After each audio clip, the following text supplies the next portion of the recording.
Dininig ng Diyos ang panalangin ko ngayong bagong taon. Kasama ko na ang lahat ng anak ko. Oh, ate, grabe. Ito talaga yung kare-kare na hinahanap-hanap ko. Bobola pa to. Mas magsawa ka, no? Sige, ubusin ko yan. Oo, sure. Sa'yo to. Special. Ako na. Ito na.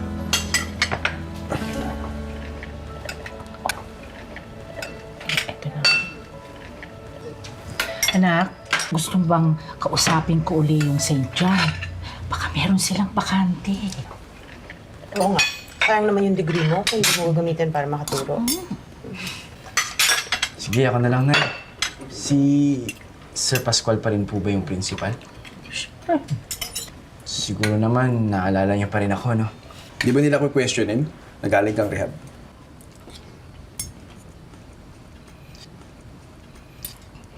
Di naman siguro, kuya. Maganda rin naman yung records ko dun dati. Okay.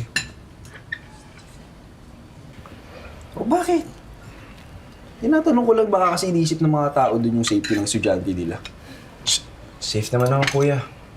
Huwag ka mag-alala. Okay. Bakit ako? Concern ako kay Peter. Baka maasa siyang matatanggap sa St. John ulit. Tapos i-judge lang pala siya dun. Catholic school pa naman yun. Exactly. It's a Catholic school. Okay. Hanggang ngayon, may sama pa rin ang loob si Steven kay Peter. Hindi pa niya ito napapatawad.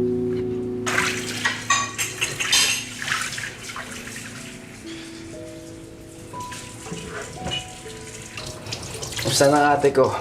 Ito, maganda pa rin.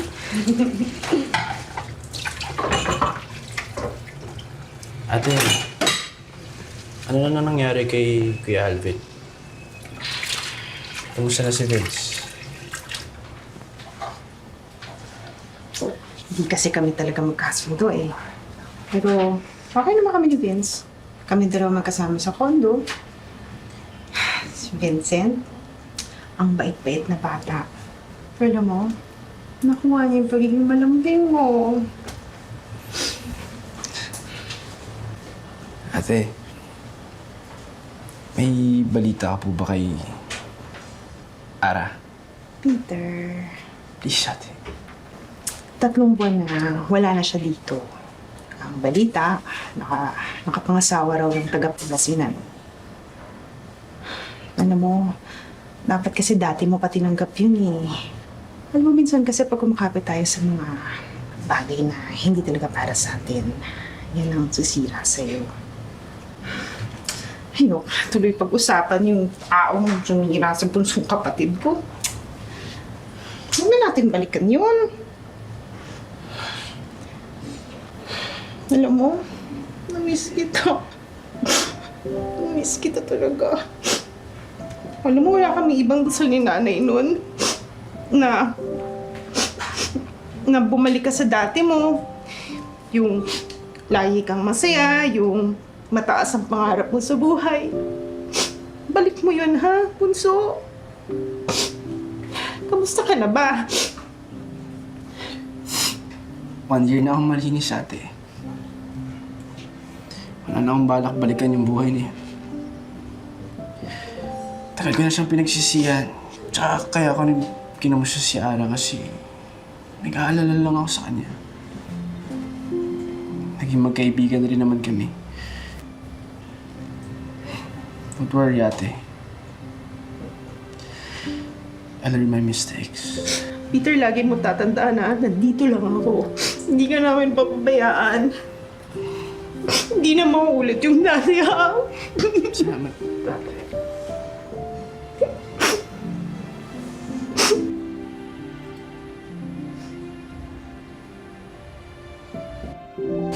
Tram.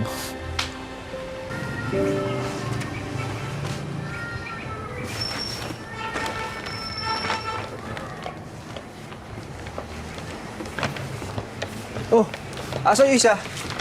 Nasa loob ng bahay, tinutulungan si nanay gumawa na atsara. O kano ayaw ni nanay gumana tsara? Favorite na naman ni Peter. Ha?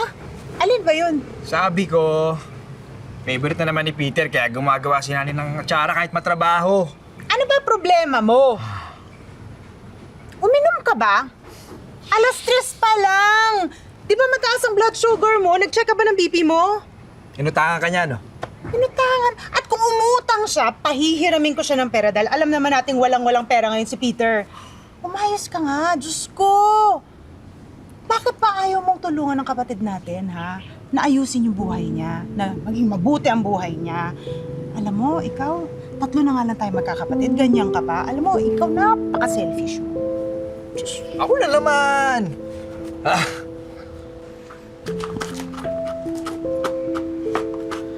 Kinausap ka na ba ng kuya mo? Kakausapin ko mamaya. Hindi pwede yung maglilipat tayo ng taon, hindi pa kayo nag-aayos. Oh, Corazon. Oh, ano na naman ang problema mo, anak? Nakasimangot ka. Wala, Nay. Alam mo kasi ito ni Steven kausap eh. Hindi mo maintindihan yung utak eh. Galit pa rin pa sa akin si Kuya.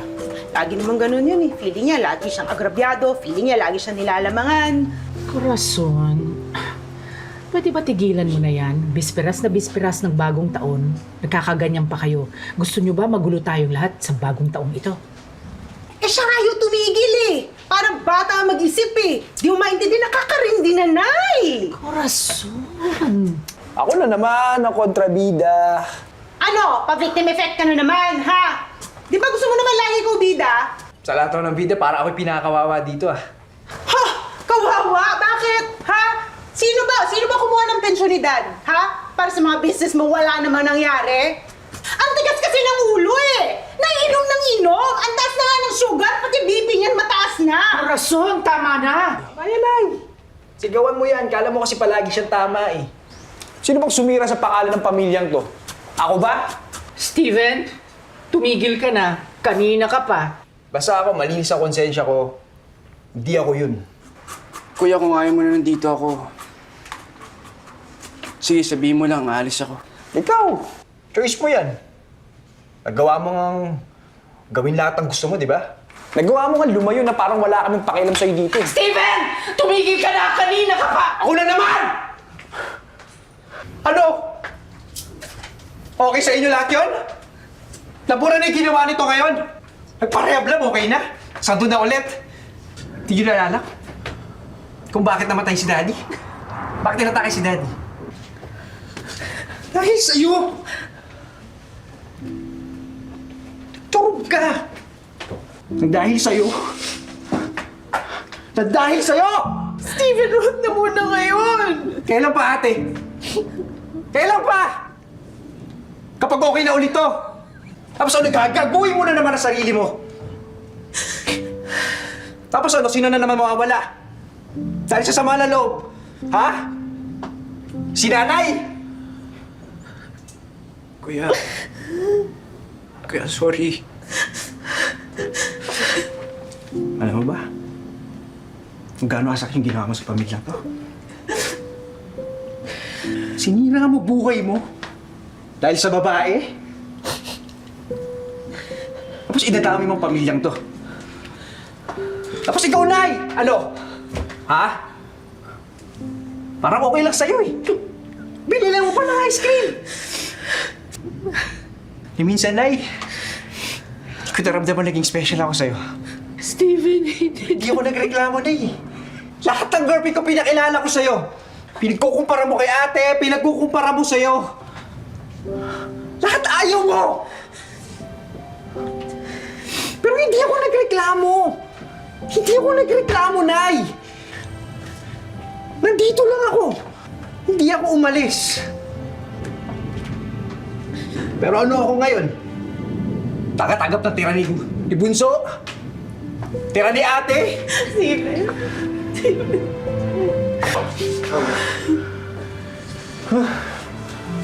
Diyos ko, mga anak ko. Diyos ko naman. Diyos ko, Daddy. Kahit kailan, hindi ako naging mahalaga sa inyo. Ako Ako lahat umihintindi. Ako lahat umuunawa. Pas ako pang masama.